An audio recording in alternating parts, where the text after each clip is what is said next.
How do you think organizations are doing so far in employing big data and cloud computing, and especially with some of these things that you've spoken about in helping to sort of predict the future? It's very early days. I age myself. I was there during the turn of the century and when the internet came about.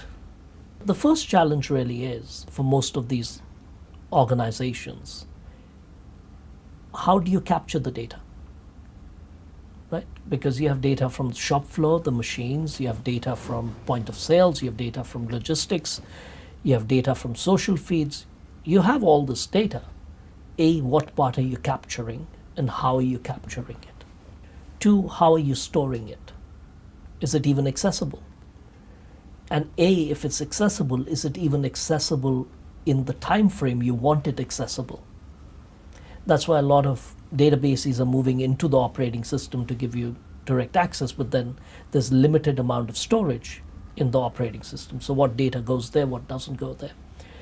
So the first challenge really is, and I don't think most large organizations have figured out the enormity of the challenge, is in order for you to be able to utilize big data, you first need to spend a lot of time cleaning it up, which is why we've created a division called Cambridge BizServe, because we realized this when we work with larger clients and we have these data feeds, we just realized there's no third party we can go to clean it up.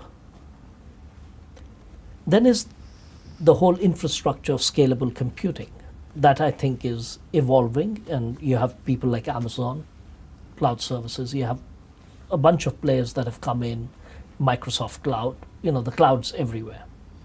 But the definition of the cloud is very amorphous.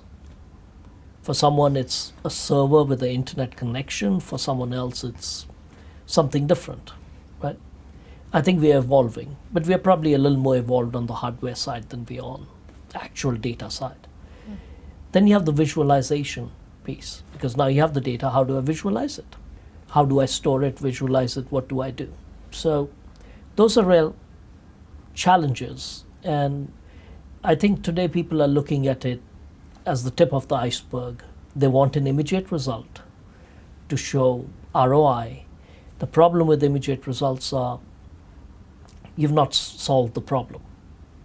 It's a long-term fix, and by the time you're solving it, and if you don't architect it well, your data is pretty much doubling every 6 months or every year, which used to double every 10 years, and before, in the 16th century, probably every 300 years. So we have a different level of problem now.